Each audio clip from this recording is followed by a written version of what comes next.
Hello, friends, and welcome to the inaugural episode of The Monday Show. This is the Virtual Strangers VR gaming show where we talk about whatever we want to talk about.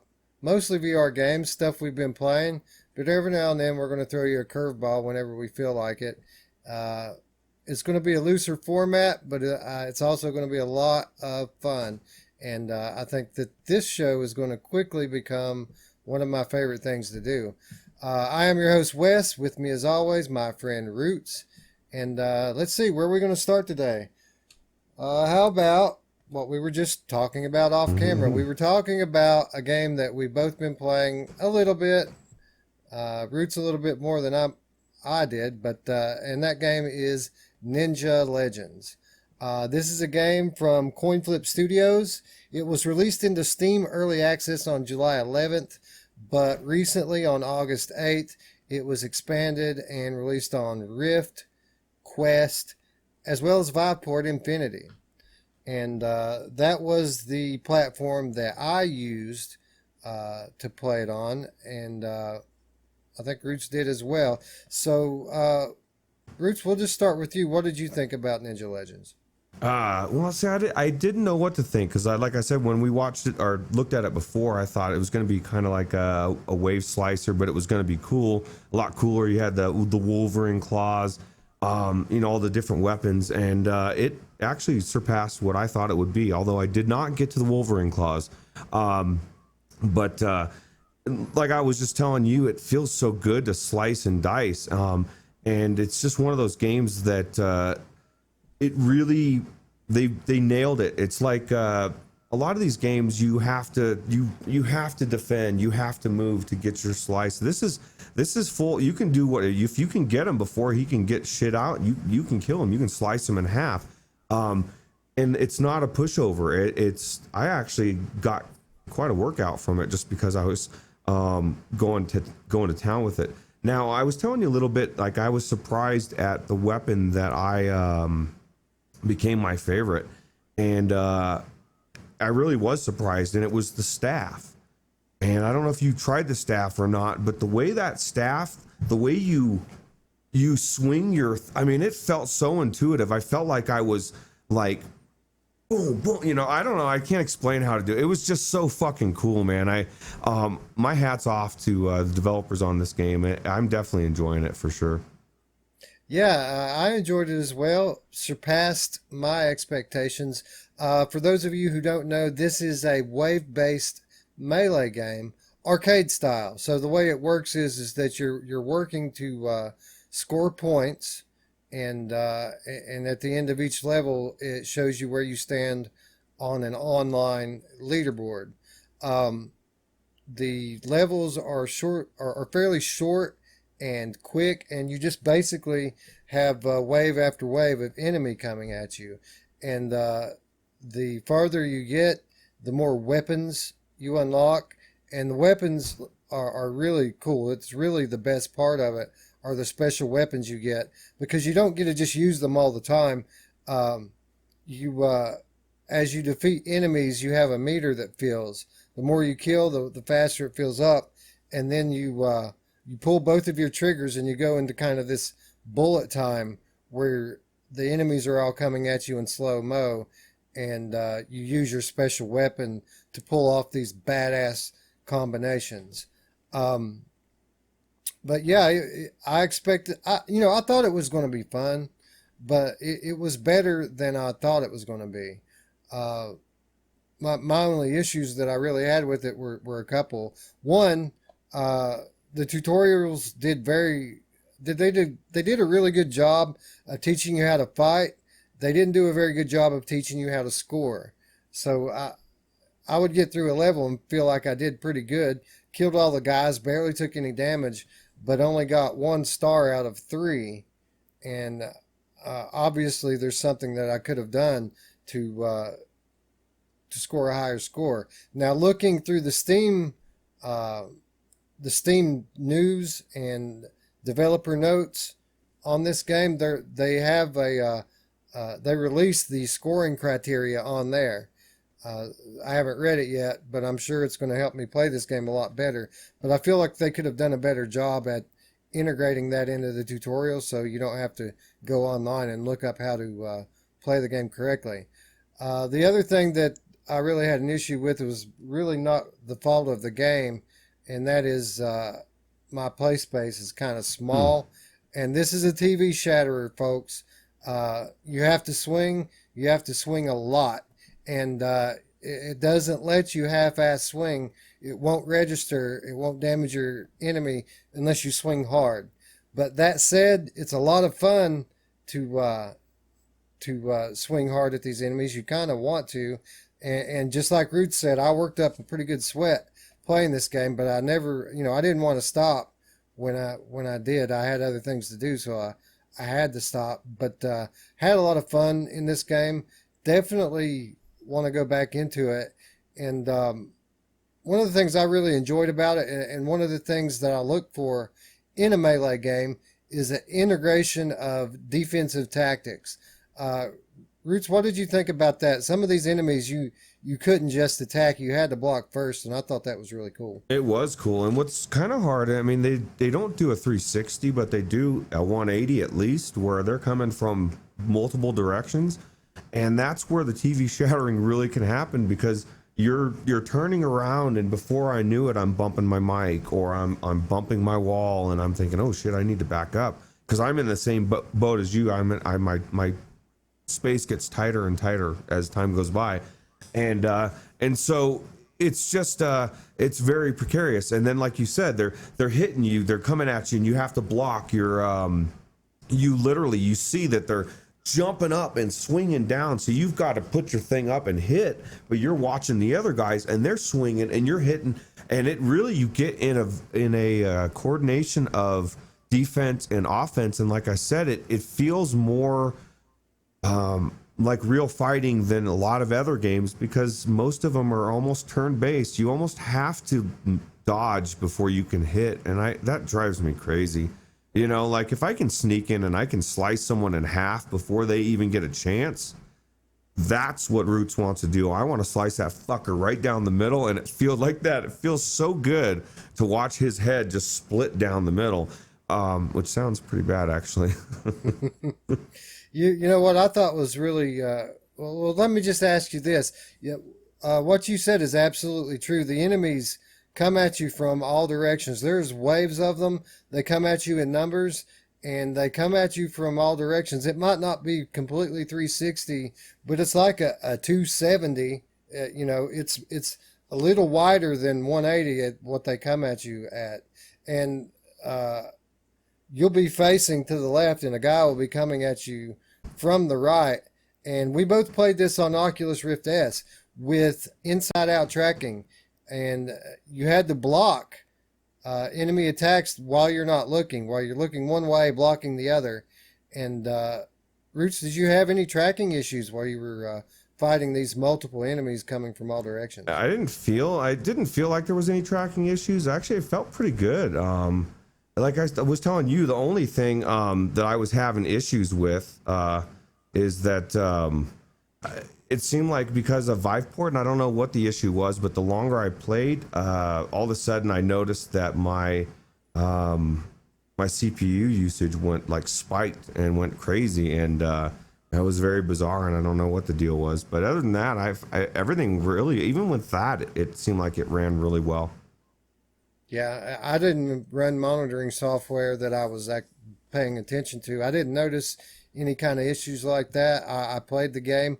I was recording on OBS while I was playing it, and it ran perfectly fine. And I was actually surprised at how well the tracking did because uh, the way it works, like I said, if you're fighting a guy that's in front of you, you're blocking a guy that's behind you, and I always seem to be able to pull that off, even though I'm not looking at my controller. So their predictive algorithm that they installed in the last update or two, it really has made the tracking very impressive for what it is. Um, that said, again, I would like to play this in a larger area.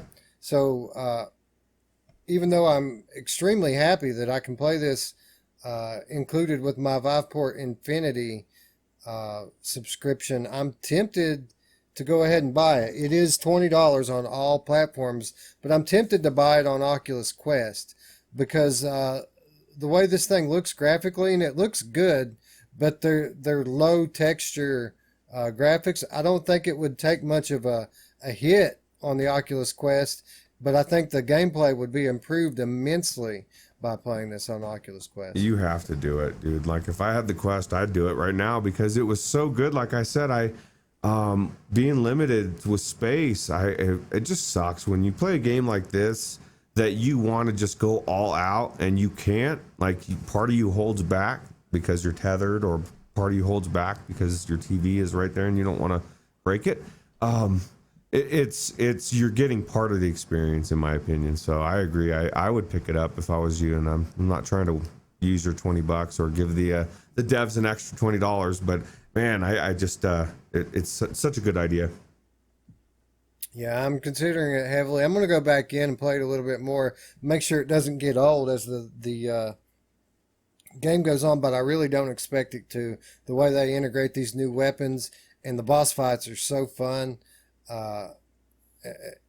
For those of you who are curious, the best way I can describe how it feels to play this, it plays like Gorn. It's that style of game, only there's a lot more enemy diversity, there's a lot more weapon diversity, and there's a lot more environment diversity. And they're not doing this. Right. They're fucking coming at you full force, jumping, swinging, doing all sorts. I mean, it's not. It really did. It felt like a legit fighting game, like you would play on a flat game, except for you were in it and these people were jumping in your face. And you said that the levels aren't that long, but I'll tell you, as I went along, like I was on this rooftop level, and I was like, my God, is this thing gonna end? Now, granted, it was like after I'd been playing for almost an hour, and I was like ready to take a break, and I was waiting for that end, and it wasn't coming. They just kept the enemies just kept coming, and it was really cool. Yeah, I enjoyed it a lot. For those of you who are curious what the game looks like and what the gameplay is like, click the link right up there, one of the corners. There's a link right there to my first impressions gameplay video that just released today with this video. After this one is over with, you'll see the little link up in the corner there. Just click that and continue right on, and you can see me take on the first couple of levels. All right, so a big thumbs up here from both of us. Anything else you want to say about it? No, I would say that if you like combat games, or you want to be Wolverine, you want to be badass with a fucking staff, get this game, pick it up.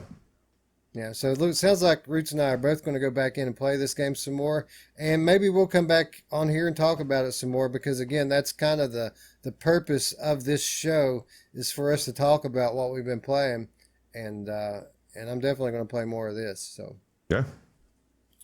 All right, next game I want to talk about that I've been playing, and just me this time. I don't think Ruuts has gotten into there, and justifiably so. This is a $60 game, and I'm talking about Ace Combat 7. This is a game from Bandai Namco. Came out on January 18th, 2019. Again, for $60. It is on sale until tomorrow for $36, which is a bit better. But the VR content is limited here. This isn't a full-fledged VR game. This is a full-fledged flat game with a VR mode. There's 3 modes. There's missions, there's free flight mode, and then there's an air show.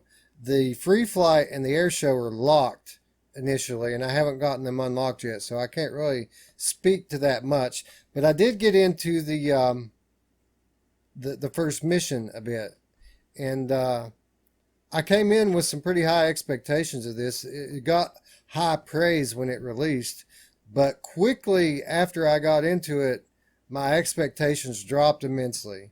And the reason why is because I sucked at it to begin with. I could not figure out how to play this sort of game. This is my first time that I've ever played any kind of a flight simulation game since Top Gun on the Nintendo Entertainment System. It's been that long. Wow. And yeah, it took me a while to get my bearings. There is no tutorial. They just kind of show you the controls and turn you loose. But as time went on, and little by little, I started to make incremental progress through the mission. It got funner and funner and funner. And by the time that I got finished with the session, I didn't want to quit. It's a very satisfying feeling. It's you're in the sky, folks, and you're flying around in these jets, and it's very realistic feeling. You feel the movement as you're flying around. You don't feel the speed so much as I imagine you wouldn't feel it as much, in real life because you're in these wide open spaces and there isn't a bunch of stuff flying by for you to judge the speed. But it is cool when you fly into a cloud. There's this effect of condensation and water droplets that fly all through the cockpit glass.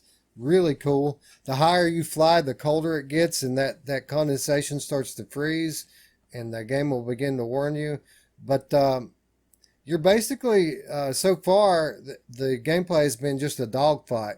There's enemy aircraft that you go out to meet. They fire on you first, and then you got to take them out. And there's a handful of them, maybe 10 or so, and you're equipped with a machine gun and a couple of different types of missiles. And very, very gratifying as you're flying by these aircraft at high speed, and you time that missile strike just right, and you can see off in the periphery as the missile chases them, and you get that hit and they explode in midair. Very gratifying feeling, very addictive, in a game I very much enjoyed. As far as is it worth $60? No, it's not worth $60. I got this as a GameFly rental. That said, GameFly is offering to let me keep it for $26. And I'm thinking about it. I'm thinking about it really hard because it's fun. And yeah, I think I need people's main complaint with this one was the length, the amount of gameplay. They said there's only a couple hours to the gameplay. Well, I put an hour into it, and I didn't beat the first mission. So I think I'm going to get a little bit more out of it than that. And maybe if you're like a ace pilot and really good at these kind of games, you might fly through it pretty quickly. But for someone like me, there's a lot of content here, and it seems like there's a pretty good amount of replayability even after you beat it. It's still going to be fun because it's challenging. It's challenging to take these guys out. Have you heard anything about the flat game play? Is it worth playing? Like, we were talking about LA Noire and how good it is as a flat game. I'm not ready to write flat games off altogether. So even if the VR content's a little bit less in length, if the game is worth playing, maybe it's worth playing through the flat game version as well, right? Oh, I don't know. Oh yeah, people love it. People love Ace Combat. Has quite a large following actually.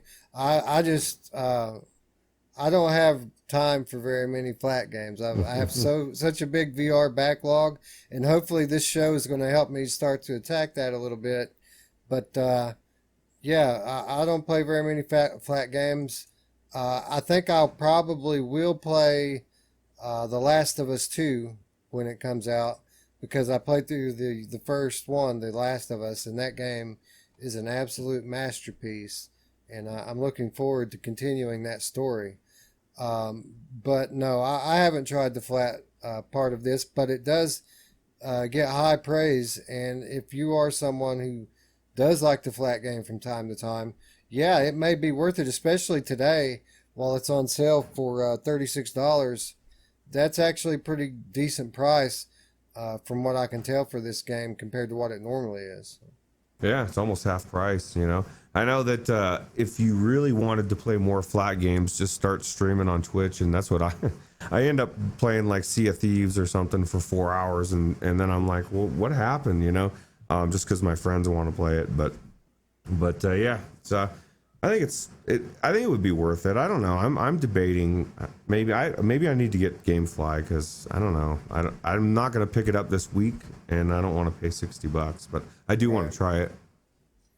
Right. Yeah, it's definitely worth a try. It's been out for a while now too, so I would expect that price to start dropping pretty soon. Maybe go to a retail $40 instead of 60, and then maybe you'll be able to get it on sale for 20. And I absolutely recommend it for $20. It's a load of fun. Yeah. Then for 26 should be a no brainer. It's only $6. It's like a Happy Meal, right? Yeah, yeah. Yeah. Well, like the last game we spoke about, Ninja Legends. I want to get another session or two into it, make sure that that I want it, and yeah, maybe I won't send it back.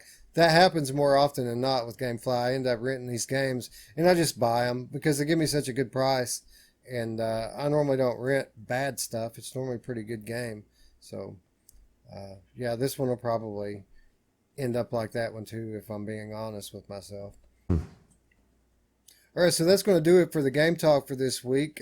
Tune in next week and in subsequent weeks as we're going to lead off every episode with some kind of talk about VR games. Whatever we decide that we want to talk about, whatever we've been playing, we're going to talk about it here. Even though next week and probably most weeks we're going to kind of gimmick it up a little bit, and we'll get to that a little bit later in the show today. But first, we want to have a little bit of a talk about something that's been on my mind, and that's cross-buy.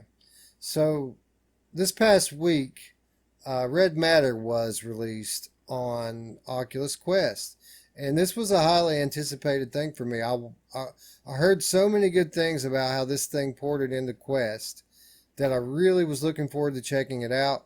We've already got it on Rift, so I just assumed that this would be cross-buy as it was released as an Oculus exclusive. Most of those are cross-buy. But again, you know what happens when you assume, Mm-hmm. and that happened this time yet again. And this game came out full price on the Oculus Quest store. So, you know, we saw this before with Mosk and Superhot, and the devs came right out and addressed it, that they put a lot of time and man hours into making a Quest version of these games, and they feel like if they support cross-buy, that they're just giving away their work. Ruuts, do you agree with that? It's hard because part of me does agree with that, but like the part of me doesn't agree with that is bigger, because if I own it already, I'm not gonna go out and buy the game again. So like, what are you doing by not giving them the game? Like, you're not taking money out of your pocket. You're probably not. You're really not. There's gonna be a few, but overall, the people that don't have it at all are going to buy it on Quest if they want, and if not, then, you know, I don't think anybody's running out to buy it. It's just not one of those games. It's not a replayable game. Yeah, it looks amazing, and yeah, it'd be great to showcase it to somebody for a $25 entrance fee for a game I already own. And to boot, you know, Oculus's big thing is cross-buy, and I know it's not Oculus's studio, but it is supported by Oculus. So my opinion is Oculus should be giving them some money. Let me just take some money out of Oculus's pocket and give it away to developers. But why not? Like, well, we're going to support. We want to, you know, this is our baby. We want cross-buy. That's one of what, didn't they say that? Like, we want it, and if we can do it, we'll do it. Well, that's a way they can do it, and they have a vested interest, being that they've helped create it, right? So I don't know. Yeah, yeah, I kind of agree with your sentiment there. You know, you and I both kind of take a different stance than a lot of people do.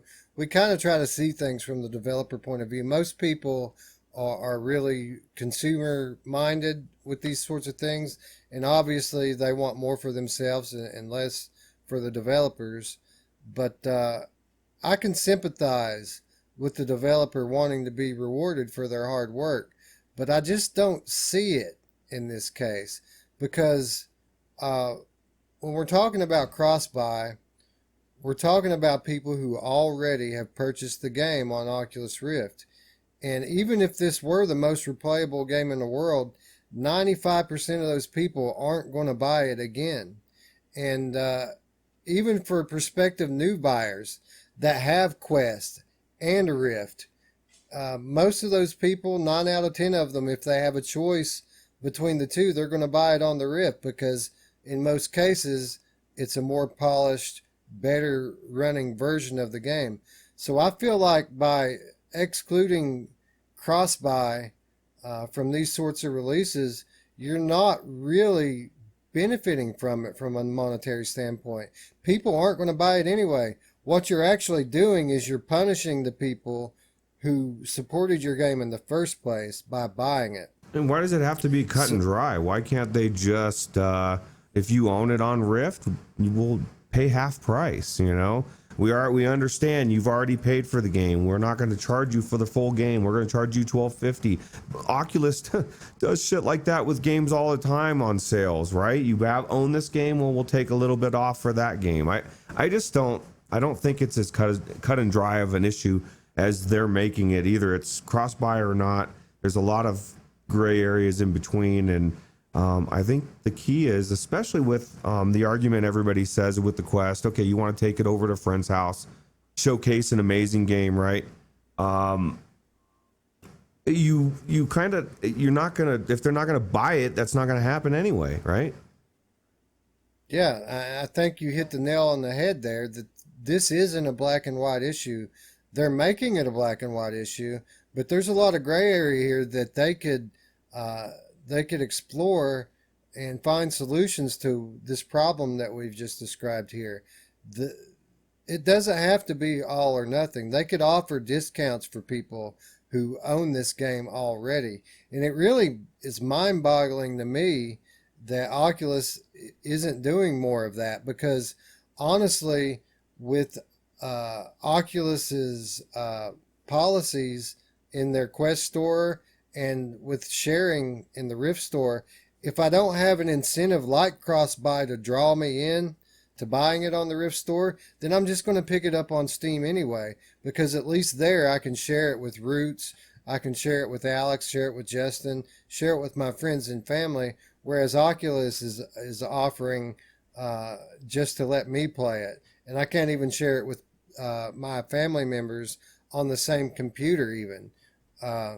So let me ask you this. Obviously, it would benefit Oculus to solve this problem for the reasons that I just described, to draw people over from potentially buying it on Steam.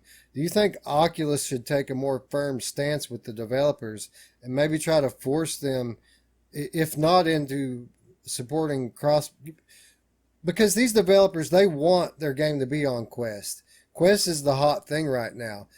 The numbers don't lie. These things are selling like hotcakes, and in a year, 2 years, this could be up on par with PSVR as far as a marketplace for developers to sell their games. Developers want to develop games for Quest, and I think that gives Oculus some leverage with these developers. Do you think that they should use that leverage to maybe force these guys and take a little bit more of a hard line into making them support cross-buy? Maybe not force, but give incentives. Maybe, like maybe we'll give you a little bit more percentage, or I don't know. It's definitely something that I think it would benefit Oculus and the developers to do. But I go short of forcing anybody to do anything, just because I already don't like a lot of things that Facebook tries to force it going on these days. So I can imagine the shit show that could open up. But yeah, I think they need to do something. They need to bridge that gap between the developers and the consumers, because right now something's not working right. And I see both sides of it. And I feel like a kid in the middle, and I love mom and dad both. I don't want to choose, so yeah, I think that that you're right. I think that the answer lies somewhere in the middle. I think discounts for people who own existing copies are part of that answer. I do think that like I said before, it benefits Oculus to have cross buy as a benefit for buying games on their store. So maybe it would behoove them to cut the developers a little bit better of a percentage um, for supporting cross buy. And I think it would benefit the developer because not only are they, right now they're costing themselves sales by not supporting cross buy, but let's not forget that the purpose of the Oculus Quest is that it's a mobile unit. This thing is the intent of this thing is to take it out into the world and show new people.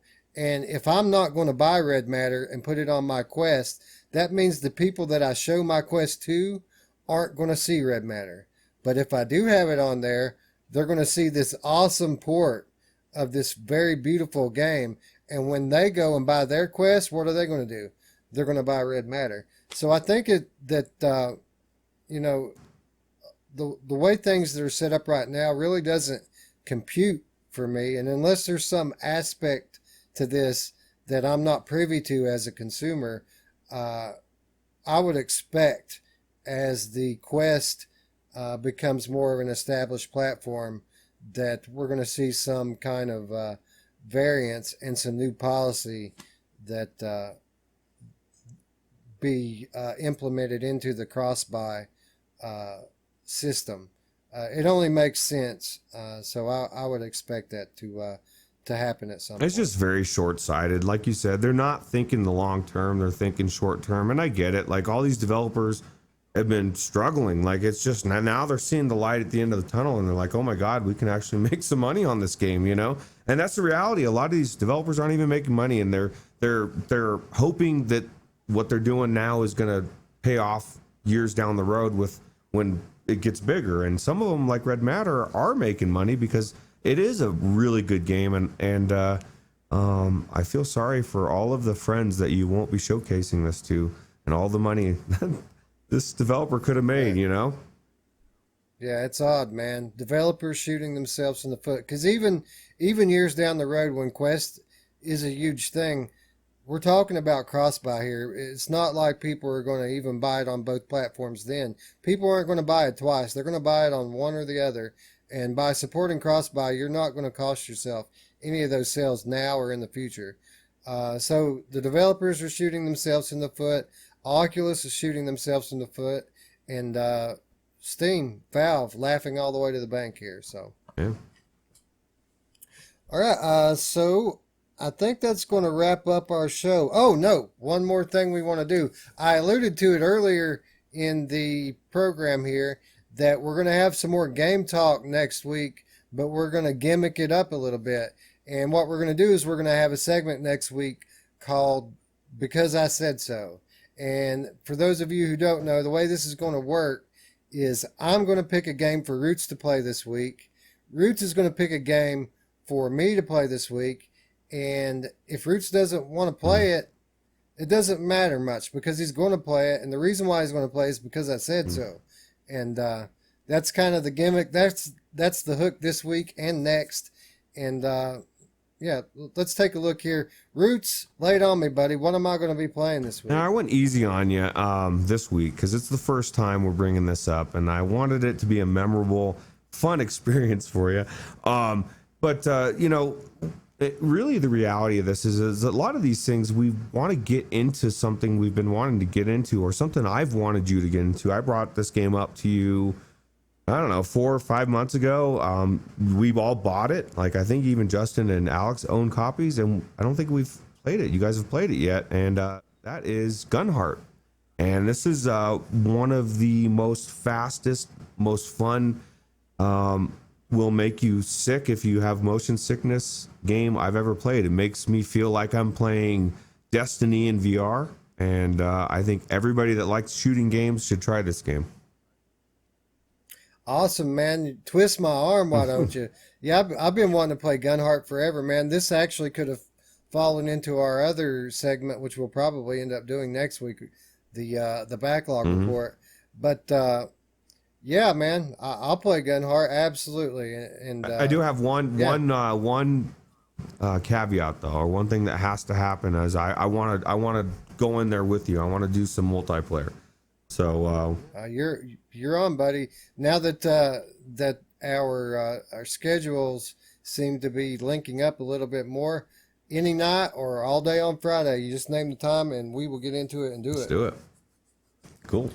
All right. So for my selection for Ruuts, I probably wasn't as kind to him, or at least in his eyes. It's a game he's already played a little bit, but I've told him repeatedly that this game is a slow burner. You have to put some time into it for it to get good. And that game is Here They Lie. Now, many people are going to tell you that Here They Lie is a horror game, and it is very scary at parts, but it's not constant. This game, more than a game, is a piece of art. This game is not, there's no challenge to it other than a few areas that are stealth based. But most of the game is just a walking simulator, and most walking simulators suck. But this is one of the best ones I've ever played. And what makes a good walking simulator is when the developer gives you something to behold, something good to look at, something to contemplate. And this game does that better than just about any that I've ever seen. But it starts slow. You have to work your way into it before it really starts to take off. And that's going to be my only caveat for you, Ruuts, is you have to play this game until you start to see some color. Okay. It's a black and white game, but there are levels in this game which implement some color into the mix. And when you start to see color, you know that the game's getting ready to take off. I want you to again, this is a walking simulator. You don't want to play this game like you're trying to rush to the end. There's no challenge here. You're not supposed to be running to the end. You're supposed to be taking it in. So I want you to pay attention to things. I want you to look at the pictures that are hanging on the wall. And if you don't see something that you find interesting in a picture when you look at it, stop and look at it a little bit longer. And I guarantee at least a few of them are going to surprise you with what you see. Oh wow. Pay attention to the beings in this game and what they're doing, and pay attention to how beautifully rendered the graphics are. And I think if you give it some time, you're going to dig this game. It's probably the most unique VR game I've ever played. I'm absolutely aching for a sequel to it, although the development group that put it together have pretty much disbanded, so I doubt we're going to see it anytime soon. But absolutely one of my favorite games, and I hope you like it. Yeah, sounds really cool. It makes me want to go try it now.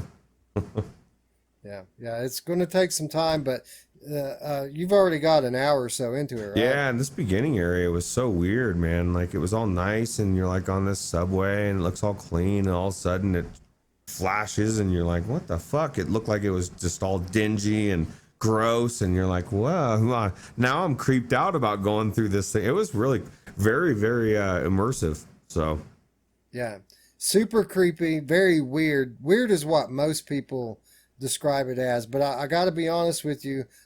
Every time I see somebody streaming this game, no matter who they are, I watch it.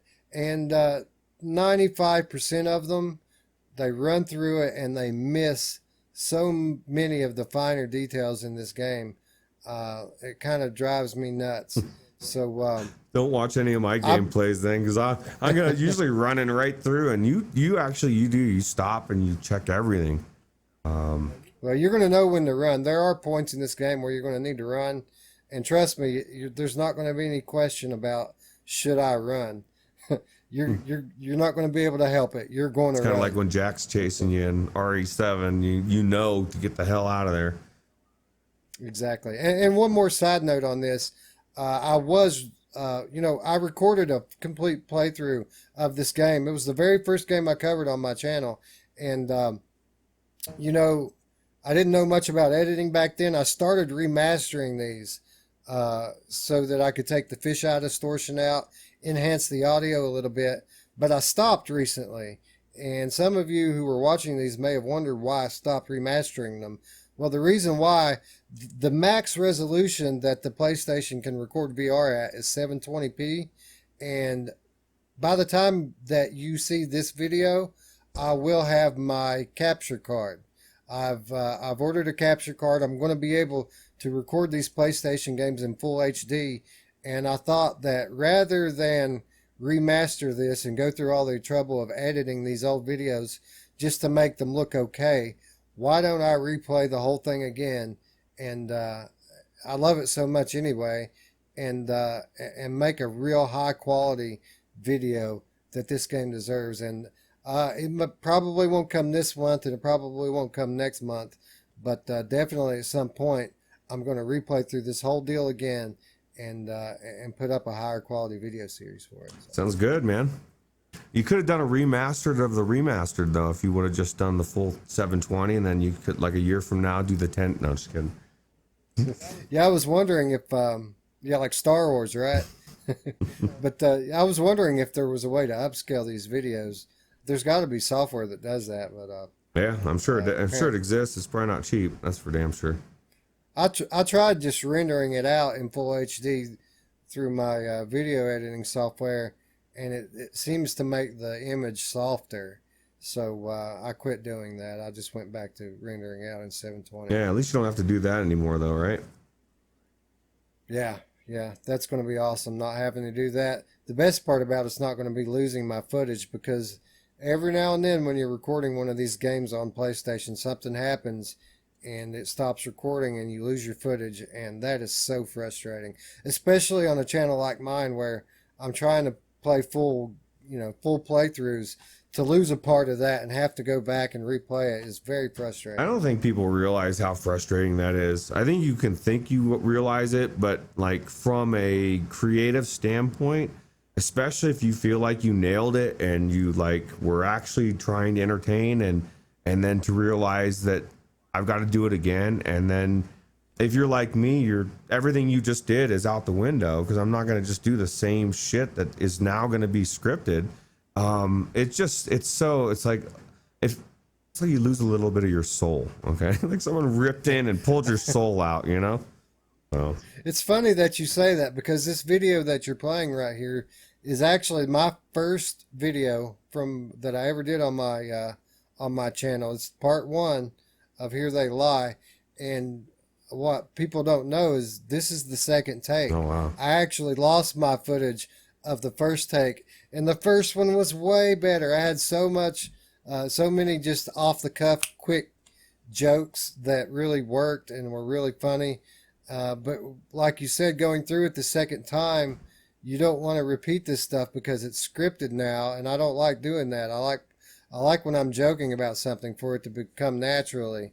So there were a few funny moments that I put into this video, but it wasn't anywhere near the one that got lost. Yeah. Anyway, that's going to wrap up the very first episode of the Monday Show. I hope you liked it, folks. I enjoyed making it, and I think as time goes on that we're both going to really enjoy doing this show. It's more, like I said, a more casual discussion between Ruuts and I about the things we're playing, and we've brainstormed and come up with some ideas for some fun segments that we're going to be getting into over time. This show isn't going to be the same thing every week. It's going to be different every week, but hopefully you'll find it as entertaining as we found it fun to make. Yeah. Anyway, that's going to wrap it up. If you liked the video, you know what to do. Click that thumbs up, and if you're new to the channel, subscribe, and don't forget the notification bell to keep up with all of our nearly daily content on the Virtual Strangers channels. So once again, thank you for watching, folks. And for Ruuts, I'm Wes, and we will see you tomorrow, friends. Bye-bye. Stay easy.